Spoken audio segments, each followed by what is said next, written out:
안녕하세요.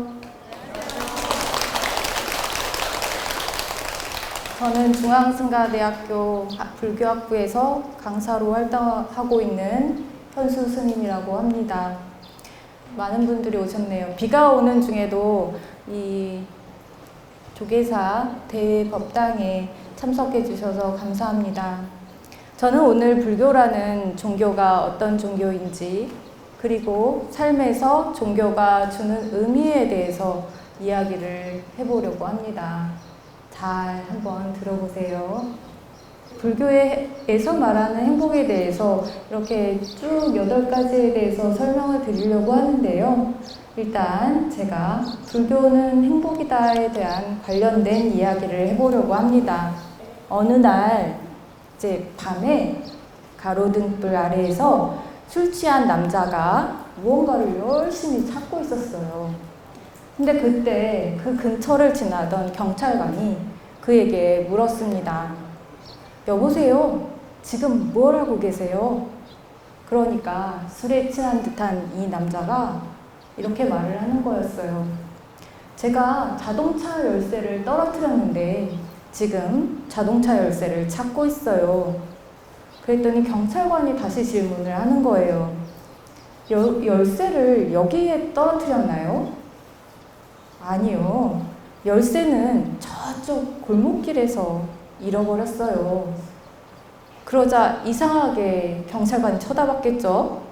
경찰관이 이상하게 쳐다보니까 이 남자가 경찰관의 눈길을 느끼고 다시 덧붙이면서 말을 했어요. 하지만 저 골목길, 제가 열쇠를 떨어뜨린 저 골목길보다 여기가 훨씬 밝으니까 여기서 찾는 거예요. 어떤가요? 여러분, 이 술 취한 아저씨가 이상하고 어리석어 보이시나요? 하지만 우리도 행복을 찾는데, 자신의 행복을 찾는데 이 아저씨처럼 자신의 행복을 찾아야 하는 곳에서 찾지 못하고 다른 곳에서 찾지는 않으신지 잘 한번 생각해 보세요. 청년들에게 다음과 같이 질문을 하면 이 질문을 견디는 청년은 별로 없습니다. 첫 번째, 행복이란 무엇인가요? 두 번째, 그러면 어떻게 행복해질래요? 세 번째, 그렇게 하면 정말 행복해질까요? 이 3가지 질문을 견디는 청년은 별로 없습니다. 청년들이 행복에 대해서 잘 모른다는 것입니다. 또 절에서 10년 이상 다니신 보살님들에게 이런 질문을 하면 잘 대답을 못 하시는데요. 불교는 어떤 종교인가요? 또는 절에는 왜 다니시는 겁니까? 라고 하면 막막해 하시면서 대답을 잘 못하셔요. 그런데 스님들에게 또는 저에게 불교는 행복과 같은 말입니다. 왜냐하면 불교는 행복을 추구하는 종교이기 때문입니다. 우리가 불자로서 꼭 기억해야 하는 말은 불교는 행복이다라는 말입니다. 그러면 불교는 행복이다라고 하는 그 행복을 공부하는 방법은 무엇일까요? 불교에서 불교라는 하나의 3가지 측면이 있는데 이 3가지 측면은 다시 행복으로 하나로 통하는 말입니다. 불교라는 하나의 3가지 측면이란 삼보를 기준으로 봤을 때 3가지 측면을 말하는 것입니다. 3가지 측면으로 봤을 때 불보를 기준으로 보면 불보는 믿음의 대상으로 종교적 측면이 있고, 법보는 이해의 대상으로 부처님의 가르침인 이해의 대상으로 철학적인 측면이 있고, 승보는 실천의 대상으로 수행적인 측면이 있습니다. 그래서 종교적 측면인 불보를 믿고 철학적 측면인 가르침인 법보를 이해하고 수행적 측면인 승보를 믿고 수행을 하면 자신의 마음의 행복이 이렇게 증득이 되는 것입니다. 그래서 불교를 공부하는 방법은 이렇게 삼보를 기준으로 믿고 신, 이해하고 해, 그리고 수행하는 행, 그렇게 자신의 마음에 신의 행을 거쳐서 마음이 행복이 증득이 되는 신의 행증의 과정을 반복해 하면서 행복을 증득해서 나아가는 것입니다. 그래서 이 화엄경에서는 믿음을 시작으로 해서 믿음은 도를 이루는 근본이고 모든 공덕의 어머니이다 라는 말을 하고 있는 것입니다. 불교에서 말하는 행복은 한마디로 표현하면 이고등락인데요. 이 이고등락이라는 것은 고통을 제거하면 바로 그 자리가 즐거움을 얻는 그 자리라는 것입니다. 그래서 행복은 외부에서 얻어지는 것이 아니라 고통이 사라진 자리에서 드러나는 안심하고 평화로운 자유로운 마음이라는 거예요. 그 마음이 바로 행복한 마음입니다. 그러면 불교에서 추구하는 행복이 다시 구체적으로 어떤 행복을 이야기하는 것인지 제가 자세하게 또 들여다보도록 하겠습니다. 이러한 불교에서 추구하는 행복은 크게 세 가지로 나눌 수가 있는데요. 첫 번째는 이번 생, 우리가 살고 있는 이번 생, 이 생의 행복이고, 두 번째는 우리가 죽고 나서 이번 생을 마치고 다음 세상에 태어나는 내생의 행복을 말합니다. 그리고 세 번째는 궁극의 행복을 말하는데요. 불교에서 추구하는 행복은 이렇게 크게 이 생의 행복, 내생의 행복, 그리고 세 번째인 궁극의 행복을 추구하고 있습니다. 자신이 어떤 행복을 추구하는지 한번 잘 살펴보세요. 이 생의 행복은 재색, 식, 명, 수 5가지를 추구하는 행복인데요. 5가지는 재욕, 색욕, 식욕, 명예욕, 수명욕을 말합니다. 여기서 재욕이라는 것은 우리가 흔히 말하는 재물에 대한 욕심으로 세속에서 말하는 돈을 많이 버는 것을 추구하는 것을 말합니다. 또 좋은 집을 사는 것, 가지고 싶은 것을 다 갖고 싶은 욕구도 여기에 포함됩니다. 그리고 두 번째 색욕이란 사랑하고 싶은 마음, 또 좋은 친구를 갖고 싶은 마음도 포함되고 넓게는 좋은 인간관계를 갖고 싶은 욕구를 다 포함해서 말합니다. 세 번째 식욕은 맛있는 곳, 맛있는 음식 먹으러 좋은 데 찾아다니시죠. 그렇게 새로운 음식, 또 맛있는 음식, 또 많이 먹고 싶은 음식, 이렇게 먹는 것에 욕심을 내는 욕구를 이 식욕이라고 합니다. 네 번째, 명예욕은 유명해지고 싶고 남들보다 뛰어나거나 인정받고 싶어하는 욕구를 말합니다. 다섯 번째, 수면욕은요, 잠자고 쉬고 싶은 욕구를 말해요. 이렇게 재색, 식, 명수 이런 5가지 욕구는 인간이 기본적으로 추구하는 욕구인데, 이러한 욕구를 추구하는 것이 나쁘다라고 하는 것이 아니라 이러한 욕구는 만족하기 어렵고, 비록 만족하게 되더라도 그 행복이 오래가지 못한다는 단점을 가지고 있어요. 그러면 이제 내생의 행복에 대해서 설명을 드리도록 하겠습니다.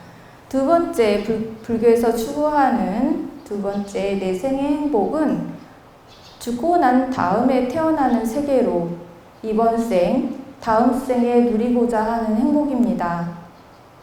이 생을, 내생의 행복은 대부분 종교에서 말하는 행복인데요. 이 생을 살아가는 동안 착한 일을 많이 하면 죽어서 천상에 태어난다는 것을 전제로 해서 착한 일, 선한 일 많이 하기를 다른 종교에도 권하고 있죠. 불교에서도 마찬가지로 서가모니 부처님께서 우리들 불자들이 계를 잘 지키고 여기서 말하는 계란 5개를 말합니다. 계를 잘 지키고 보시를 많이 하면 천상에 태어난다고 말씀하셨어요. 그래서 계를 잘 지키고 잘 베푸는 보시를 많이 해야 하는 거예요. 하지만 이러한 천상에서 태어나는 내생의 행복도 지어놓은 복이 다 하면 그보다 낮은 세계로 다시 태어나서 윤회를 하게 돼요. 인간은 자신이 태어나서 이 생에 지은 착한 일과 나쁜 일에 따라서 6가지 길로 육도를 윤회하게 됩니다.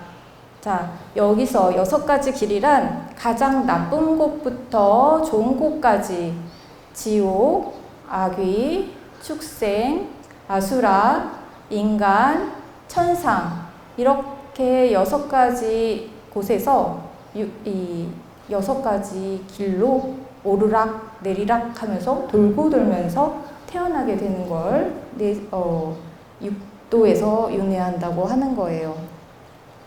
세 번째, 궁극의 행복이란 이러한 6가지 길, 육도를 돌고 돌며 태어났다가 죽고 윤회하는 고통에서 벗어나는 행복이 바로 궁극의 행복을 말하는 것입니다. 약 2500년 전에 이 세상에 오셨던 서가모니 부처님께서 우리에게 윤회의 고통에서 벗어나 궁극의 행복인 깨달음에 이를 수 있는 방법을 가르쳐 주셨어요. 서가모니 부처님께서는 사람이 태어나면 누구나 겪어야 하는 늙고 병들고 죽는 괴로움에서 벗어나기 위해서 출가를 해서 수행의 길을 나서게 되십니다. 서가모니 부처님께서는 출가하기 전에 부처님의 아버지인 스토다나 대왕에게 먼저 출가 의사를 밝히셨어요. 스토다나 대왕은 물론 몹시 반대를 하셨죠. 자기의 왕위를 물려받아야 하는 왕자가 출가를 한다고 하니까요. 그런데 서가모니 부처님께서 스토다나 대왕이 출가하는 것을 말리자 왕에게 이런 질문을 합니다. 왕이시여, 제가 늙어 죽지 않게, 제가 태어나서 늙고 병들고 죽지 않게 해주신다면 그러면 저는 그때 출가를 하지 않도록 하겠습니다. 그럴 수 있을까요? 안 되죠. 그러니까 스토다나 대왕께서는 어떠한 대답도 하지 못하셨어요. 서가모니 부처님께서는 고귀한 진리를 추구하려고 출가를 하신 게 아닙니다. 서가모니 부처님께서는 인간이라면 누구나 겪어야 할 생로병사의 고통인 현실적인 문제에서 벗어나고자 해서 출가를 하신 거였어요. 그리고 출가를 해서 열심히 수행을 하신 다음에 마침내 깨달음을 얻으시고 윤회에서 벗어나는 궁극의 행복에 이르게 됩니다. 그리고 여러 제자들에게 몸과 마음의 평화를 얻어 진정한 행복에 이를 수 있도록 가르침을 펼치셨습니다. 태어나서 늙고 병들고 죽는 이러한 생로병사의 고통에서 벗어나 몸과 마음이 평화로운 진정한 행복을 성취하는 것, 이것이 바로 불교가 추구하는 궁극적인 행복입니다. 불교에서 말하는 행복은 다분히 철학적이거나 감성적인 행복을 말하는 것이 아닌 지극히 현실적인 행복을 말하고 있습니다. 그래서 불교는 행복을 추구하는 종교입니다. 여러분들, 불교는 행복을 추구하는 종교다라는 걸 이제 잘 기억하실 수 있으시죠? 네. 누군가 절에 왜 다니십니까? 불교는 어떤 종교입니까? 라고 질문을 받으시면 뭐라고 대답하실 거예요? 해보세요. 당당하게 행복해지려고 절에 다닙니다. 불교는 행복을 추구하는 종교입니다. 라고 자신 있게 대답하셔야 돼요. 그러면 이번에는 우리가 각자 생각하는 이 생의 행복과 내 생의 행복과 궁극의 행복이 각자 다를 거 아닌가요?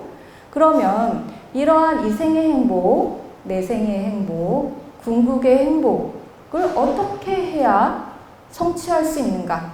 라는 문제를 우리가 한번 생각을 해봐야 돼요. 그냥 이런 행복이 있구나 해서 끝나는 게 아니라 그 행복을 성취하기 위한 방법을 아셔야 된다는 거죠.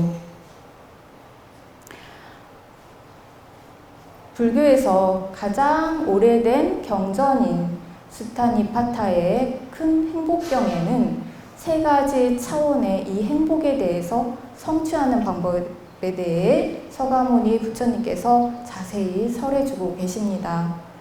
첫 번째, 이생의 행복은 아까도 말씀을 드렸지만 인간으로서 추구하는 행복으로 이 행복은 제복과 인복을 통해서 얻어집니다. 잘 기억하세요.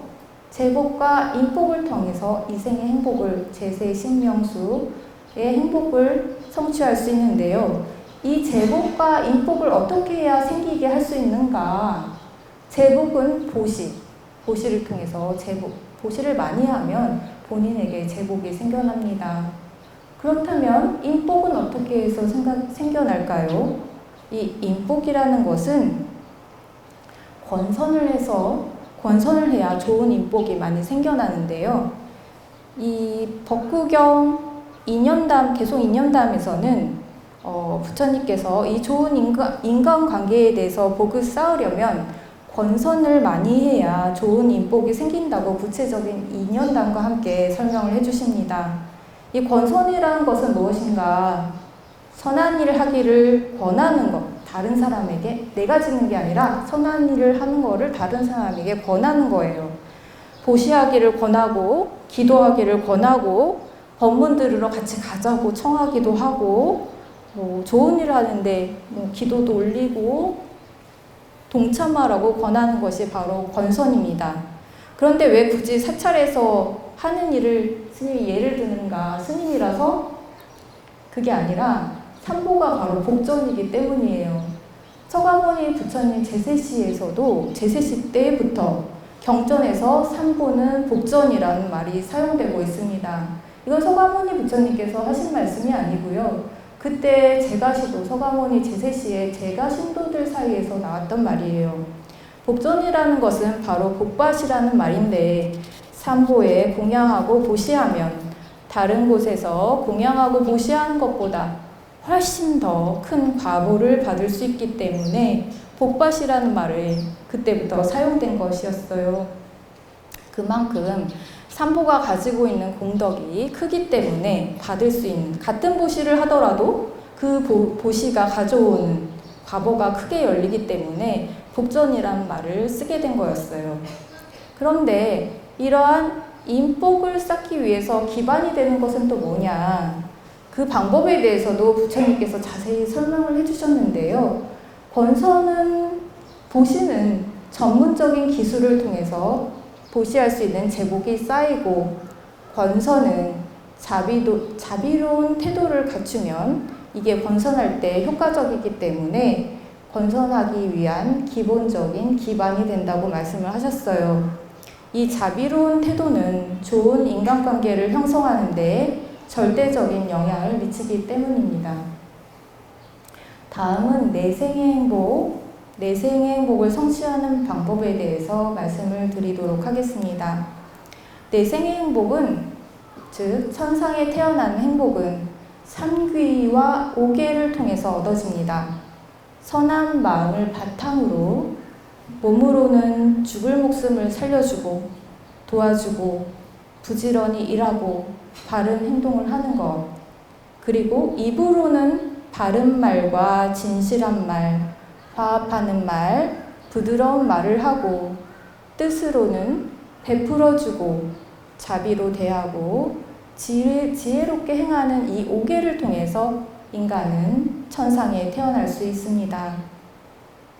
삼귀와 오계를 잘 지키는 것으로 내생의 행복을 성취할 수 있지만 이 생에서도 삼귀와 오계를 잘 지키면 긍정적인 심리 현상들이 나타나서 행복의 덕목인 공경, 겸손, 만족, 감사, 인내, 온화함 등이 이렇게 체화돼서 행복을 이루어질 수가 있어요. 여기 법당에 오신 분들은 적어도 이 조계사 불자님들은 적어도 내생의 행복, 천상에 태어나는 행복을 누리셔야 합니다. 세 번째, 궁극의 행복인 최상의 행복은 수행을 통해서 삼매를 닦아 얻어집니다. 좌선을 하면서 수행을 하면 마음이 고요해지고 안정이 되고 청정한 삶을 살게 되고 통찰력이 생기면서 번뇌의 뿌리가 송두리째 뽑히고 고통은 영원히 종식됩니다. 최상의 행복인 열반을 성취하면 세상에 어떤 일에도 동요되지 않는 담담한 마음으로 살아갈 수 있는 것입니다. 탐욕도 슬픔도 없이 안온하고 늘 안정적으로 충만한 행복의 삶이 계속 지속이 되는 것입니다. 그리고 이 수행을 통해서 윤회를 벗어나 열반에 이르는 마침내 궁극의 행복에 이르게 되는 것입니다. 지금까지 제가 불교는 어떠한 종교이라는 문제와 불교는 행복을 추구하는 종교다라는 전제에서 불교에서 말하는 행복, 그것은 어떠한 행복을 말하는 것인가 라는 설명과 이 행복을 추구하기 위해서는 어떻게 해야 하는가 라는 구체적인 방법에 대해서 설명을 해드렸습니다. 그러면 이제부터는 그 행복을 추구하기 할 때, 우리가 그 행복을 추구할 때 빠지기 쉬운 오류하고 그 행복을 추구해야 할 때 가져야 하는 그 방향성에 대해서 한번 이야기를 해보도록 하겠습니다. 현 시대에서 불교의 반야, 지혜, 불교에서 말하는 지혜인데요. 이 지혜를 중시하는 태도는 매우 큰 가치를 가집니다. 왜냐하면 올바른 지혜를 근간으로 하는 말과 행동과 생각이 행복을 위한 씨앗이 될지 불행을 위한 씨앗이 될지가 결정되기 때문입니다. 여태까지 한국 사회는 지금까지 빨리빨리라는 문화를 형성하고 그 빨리빨리를 외치면서 달려왔습니다. 이 빨리빨리 덕분에 우리의 문화와 산업이 빨리 궤도에 올랐지만 이제는 속도가 아니라 방향이 중요한 시대가 도래되었습니다. 관련해서 법구경 개송 2년담을 하나 소개해 드리도록 하겠습니다. 부처님 제세시에 여러분들 다 아시는 신통제일이었던 목갈라나 존자, 목련존자였어요. 이 목련존자가 탁발을 하고 돌아오는 길에 한 아귀를 만났습니다.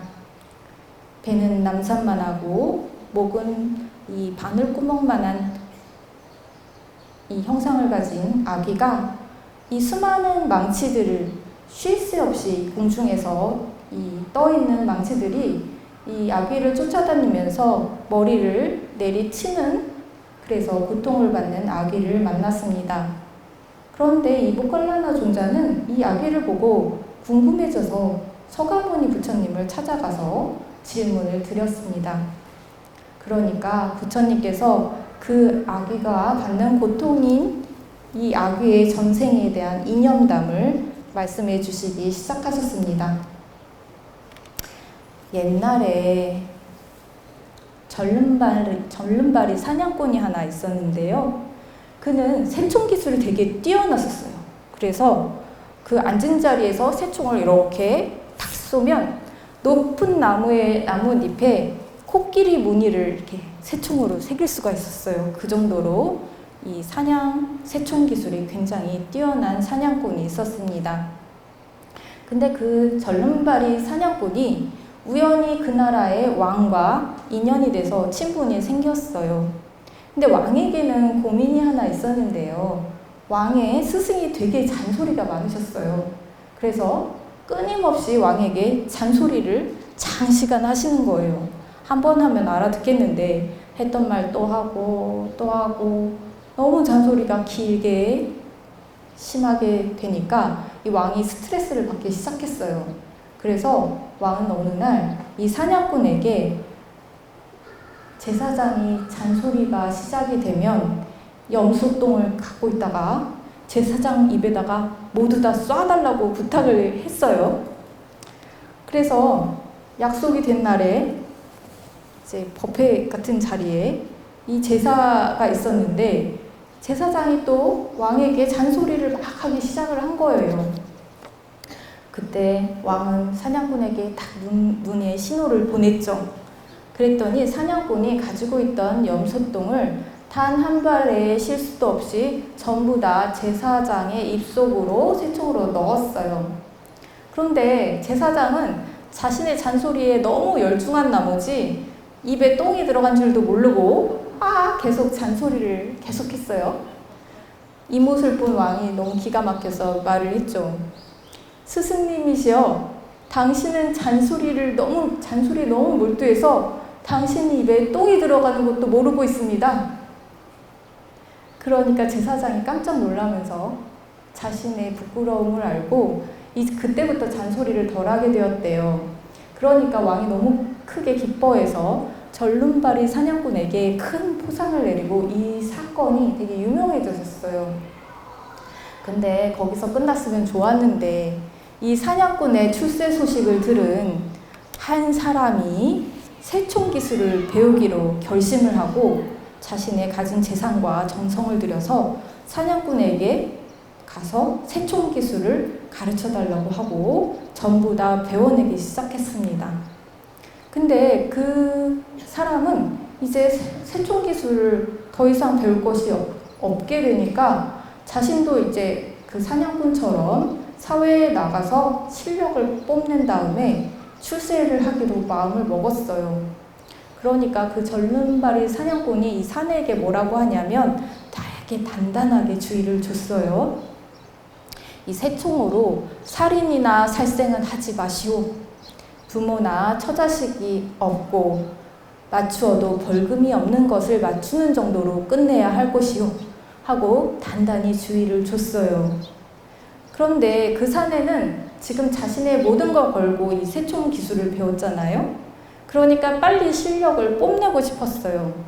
그런데 자기가 이 새총 기술을 쓰려고 하니까 대부분 생명체가 있는 주인이 있거나 가족들이 있거나 또 새총을 쏠 때마다 책임을 져야 하는 대상밖에 없는 거예요. 그래서 이 사람이 망설이다가 대상을 찾던 도중에 그 시기에 그 마을에 한 벽지불이 났는데 이 벽지불이 탁발을 하러 걸어가는 모습을 보고 이 벽지불에게는 가족도 주인도 없으니까 이 벽지불에게 쏘아볼까? 이런 생각이 일어난 거예요. 또 여기서 벽지불이 누군지 모르실까봐 굳이 설명을 드리면 벽지불이라는 것은 스승 없이 혼자 부처님처럼 깨닫긴 깨달았는데 스승이 없이 깨닫고 또 특별한 포교 활동이나 법문이나 가르침을 펼치지 않고 교화하지 않고 혼자 홀로 조용히 깨달은 사람을 벽지불이라고 했어요. 근데 이 벽지불이 이렇게 지나가는 걸 보고 이제 기술을 새로 배운 그 사람이 잠시 망설이다가 벽지불을 쏴야겠다 하고 벽지불의 귓구멍에다가 돌멩이를 겨냥해서 탁 쐈어요. 그러니까 이 돌멩이가 벽지불의 왼쪽 귀를 통과해서 오른쪽 귀로 돌멩이가 탁 나왔는데 너무 이 벽지불이 큰 고통을 받고 고통스러워서 자신이 원래 머물고 있던 꽃뒤로 돌아가서 그만 사실 이제 깨닫고 나면은 열반을 할지 말지는 깨달은 자가 선택할 수 있거든요. 그래서 벽지불이 너무 고통스러우니까 바로 열반에 들기로 결심을 하고 바로 열반에 들어버리셨어요. 마을 사람들은 이 벽지불을 굉장히 존경했겠죠. 근데 이 존경했던 벽지불이 열반에 든 것을 알고 크게 슬퍼했는데 이 사내는 어리석어서 미처 상황을 파악하지 못하고 이 벽지불 뒤에서 돌을 쏜 자신의 솜씨를 자랑을 한 거예요. 마을 사람들에게. 그러니까 마을 사람들이 너무 화가 나서 몽둥이로 이 사람을 두들겨 이렇게 때린 다음에 이 사람은 죽어서 곧바로 아비지옥에 태어나게 됐습니다. 그렇게 아비지옥에 태어난 그 사내는 일대겁이라는 굉장히 긴 시간 동안 아비지옥에서 고통을 받고 벽지불을 쏘아 죽게 만든 악행으로 이 아비지옥의 고통을 다 받고도 아직도 그 과보가 남아있어서 아기가 되어서 다시 태어나서 끝없이 망치로 두들겨 맞는 이 과보의 고통을 겪게 된 거예요. 부처님께서는 이 인연담을 설명하시면서 이 어리석은 아기의 모습을 비구들에게 알려주신 다음에 이렇게 법문을 해주셨습니다. 비구들이여, 어리석은 자가 기술을 배우거나 힘이 있으면 불이익을 초래한다. 어리석은 이는 기술과 힘으로 자신과 남을 해치기 때문이다. 선을 향해 삶을 사는 것은 속도가 아니라 방향이라는 것입니다. 우리가 주의력 훈련인 사티 수행 또 명상 수행을 많이들 하시는데요. 이 명상 수행 또한 역시 마찬가지입니다. 이 이야기에서 주의력, 우리 새총을 쏘는 그 주의력을 훈련하면 새총을 쏘는 사냥꾼뿐만 아니라 수행자들도 그 사람마다의 재능을 키울 수 있고 그 재능을 뽐낼 수도 있고 그 재능이 만개될 수도 있습니다. 그런데 잘못된 방향으로 수행을 하게 되면 그 주의력, 수행력으로 나쁜 짓을 하게 되는 것입니다. 지혜가 없기 때문에 자신의 탐진치를 채우기 위해서 자신의 주의력을 활용하게 되는 것이지요. 그러면 잘못된 파멸의 길로 더 빨리 나아가는 거예요. 그런 결과가 되는 거예요. 선을 위한 수행, 실천은 속도가 아니라 그래서 방향입니다. 또 이 말은 이 시대에 우리나라에서 빨리빨리 문화가 있었던 현 시대를 반성하는 문장이기도 합니다. 이제는 빨리빨리 속도가 아니라 올바른 방향으로 나아가는 것이 중요한 시기가 왔습니다. 그리고 부처님께서도 항상 속도보다는 방향성을 우선시 여기셨습니다. 이 내용이 여러분들이 잘 아시는 팔정도에도 그대로 물들어 있습니다. 팔정도에서 가장 먼저 나오는 정견은 모든 노력, 모든 정진에서 가장 우선시되는 것입니다. 이 정견이라는 것이 바로 수행의 방향성이, 삶의 방향성이 되는 것입니다. 예를 들어 볼까요? 열심히 노력을 합니다. 치열하게 정진을 합니다. 목숨을 걸고 최선을 다합니다. 하지만 방향성이 잘못되었다면, 삿된 사견을 바탕으로 하고 있다면 최선을 다해서 잘못된 길로 나아가는 것이 되겠죠. 최선을 다해서 잘못된 길로 나아가는 것은 아주 빨리 매우 효과적으로 파멸의 길로 나아가는 것입니다. 그래서 빨리 파멸을 맞게 되겠죠. 좋은 결과가 절대 아니에요. 그래서 법구경 개송 1, 2권에 나오는 이 내용은 마음의 방향성에 대해서 이야기하고 있습니다. 모든 것은 마음이 앞서가고 마음이 이끌어가고 마음으로 이루어진다. 나쁜 마음으로 말하고 행동하면 괴로움이 저절로 따르리라. 마치 수레바퀴가 황소발굽을 따르듯이 모든 것은 마음이 앞서가고 마음이 이끌어가고 마음으로 이루어진다.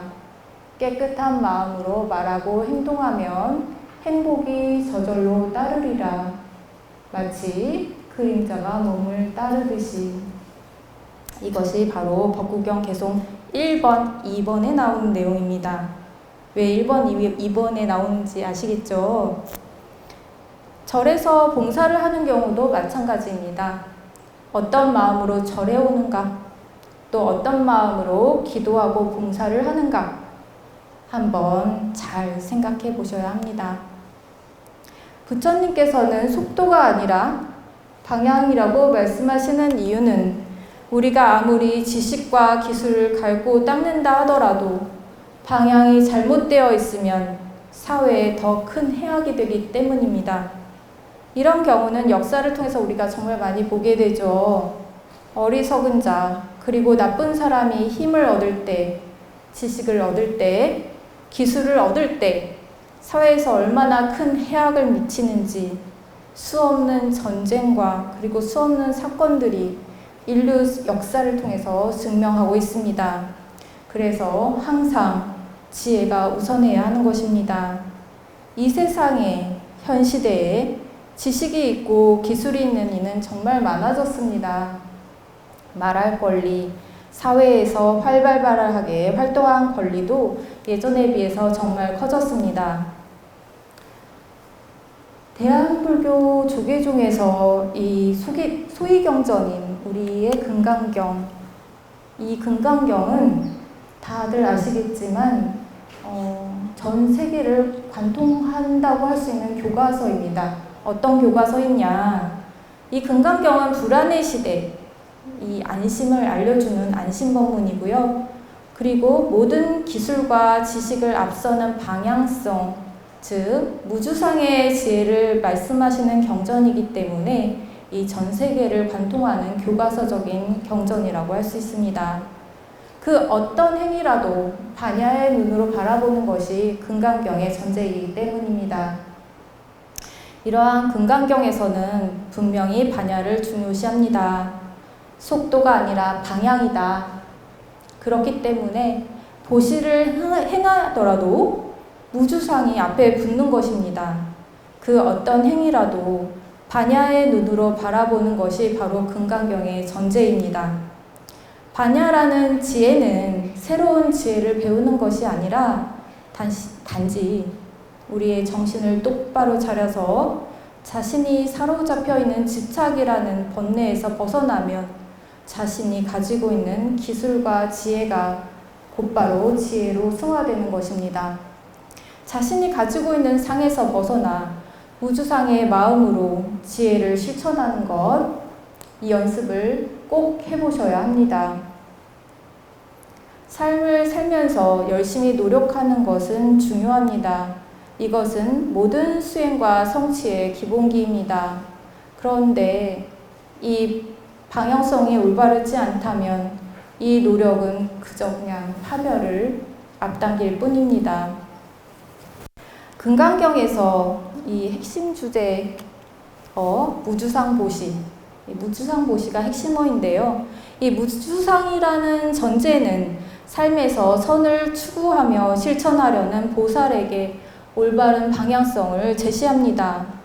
이 사바세계, 우리가 살고 있는 이 사바세계에서 끝없이 이어지는 역설적인 이런 상황과 딜레마 속에서 보살이 성불의 길을 잘 찾아갈 수 있도록 안내하는 나침반 영가를 하는 것이 바로 무주상입니다. 무주상은 무슨 말이냐 하면 무주와 무상이라는 이 결합어예요. 무주는 깨어있음의 요소와 배대가 되고 무상은 반야와 연결이 됩니다. 그런데 이 수행을 통해서 마음의 깨어있음의 힘이 커지면 무조건 삶에 도움이 되는 것은 아닙니다. 도둑, 사기꾼, 범죄자들도 깨어있음의 힘이 큰 것이 사실이지만 그들은 반야라는 정견이 없는 깨어있음의 힘으로 오히려 불행에 빠지게 되는 것입니다. 이처럼 정견이 없는 깨어있는 힘은 매우 위험합니다. 사실 정견이 없이는 정견 다음에 나오는 정진, 선정, 보시, 인욕 모두 다 위험한 것이 되는 것입니다. 남에게 해를 끼치는 것은 물론이요. 자신과 세상을 파멸로 이끄는 것이 바로 무주상의 부재, 무주상이 없기 때문입니다. 이러한 예로 대표적인 인물이 바로 악마 파순이에요. 경전에서 많이 들어보셨죠? 이 악마 파순은 매우 뛰어난 신통력을 가지고 있지만 삿된 견해에 사로잡혀서 부처님과 수행자들을 항상 방해하려고 옆에서 방해꾼을 벌입니다. 이런 수행자가 이런 함정에 빠지지 않기 위해서는 뭘 해야 하는가? 무주와 무상, 무주상을 골고루 잘 익혀나가야 합니다. 그래서 금강경에서는 이 무주와 무상과 보시, 이 세 가지 수행을 하나로 합친 무주상 보시라는 합성어를 강조하는 이유가 바로 여기에 있습니다. 그리고 이것은 금강경에서도 강조하는 내용이고 부처님께서도 강조하신 내용입니다. 사실 금강경에서 무주상 보시, 즉 무주상 육바라밀 수행을 말씀하시는 것은 특별한 것이 아닙니다. 부처님의 의견을 그대로 받아들였고 반야를 강조한 것일 뿐입니다. 부처님께서는 본래 그렇게 말씀하셨습니다. 다시 팔정도의 순서를 봐보면 정견부터 시작이 되는데 이것은 너무나 당연한 것입니다. 그래서 이 올바른 견해에 대한 눈이 없으면 눈을 감고 노력하는 것이고, 눈을 감고 나아가는 것이고, 눈을 감고 여행을 하겠다는 것인데 눈먼 장님이 어떻게 올바른 길을 찾아가겠습니까? 정견을 근본으로 해서 정사유, 정어, 정업, 정명, 정정진, 정념, 정전으로 나아가는 수행을 갈고 닦는 일직선상에 있는 것입니다. 일직선상에 있다가 다시 돌아서 한 바퀴가 되면 처음에 있던 정견은 팔정도를 한번 수행을 하고 난 정견이기 때문에 상승된 정견을 의미합니다. 정견을 팔정도와 금강경의 무주상 보시는 그냥 똑같은 구조라고 이해하시면 됩니다. 무주상 반야와 깨어있음을 바탕으로 해서 육바라밀을 실천한다. 이게 바로 무주상 보시를 의미하는 것입니다. 팔정도의 정견과 똑같은 부처님의 의견을 왜 금강경, 초기 경전 이후 금강경에서도 똑같이 반복해서 말하는가? 이것은 사실 부처님 제세시 이후 불멸 후에 500년이 지난 다음에 500년의 세월을 건너뛰고 그동안 그 시기에 반야바라밀이 간과되었기 때문이에요. 우리도 또 그러지 않은가 살펴보셔야 합니다. 이 불멸 후 500년의 세월 동안 불교에서 수행하는 것이 반야바라밀이 중심으로 하는 것이 아니라 사족을 중심으로, 논리 중심으로 하는 문화가 있었기 때문인데요. 우리도 또한 지금 반야바라밀을 간과한 수행을 하지 않는가 살펴보셔야 합니다. 그래서 속도가 아니라 방향을 중요시 여기자, 반야 중심의 불교로 되돌아가자, 부처님의 본뜻을 되살리자, 이렇게 말하는 것이 금강경의 중요한 기치이고요. 이렇게 대한불교 조계종의 금강경을 소위 경전으로 수행하는 불자들은 항상 무주상을 바탕으로 올바른 정견으로 선을 실천하는 삶을 사셔야 합니다. 그렇게 자신의 행복을 올바로 성취하셔야 합니다. 자, 오늘 저는 불교란 어떤 종교인가? 불교는 행복을 추구하는 종교다 라고 강조해서 말씀을 드렸고요. 그리고 불교에서 말하는 행복, 그리고 그 행복을 성취하는 방법, 그리고 그 행복을 성취하기 위한 올바른 노력은 무엇인가? 그리고 그 노력이라는 것이 속도가 아니라 방향성이다 라는 것에 대해서 자세하게 설명을 드렸습니다. 그리고 이 법문의 내용을 오늘 이 자리에 오신 여러분들이 잘 받아들이셔서 자신이 추구하는 행복이 무엇인지, 그리고 그 행복을 위해서 어떻게 수행을 해야 하는지, 어떠한 노력을 해야 하는지 잘 생각해보고 노력해서 성취하시기를 기원하겠습니다. 자, 그럼 오늘 법문을 이만 마치도록 하겠습니다. 감사합니다.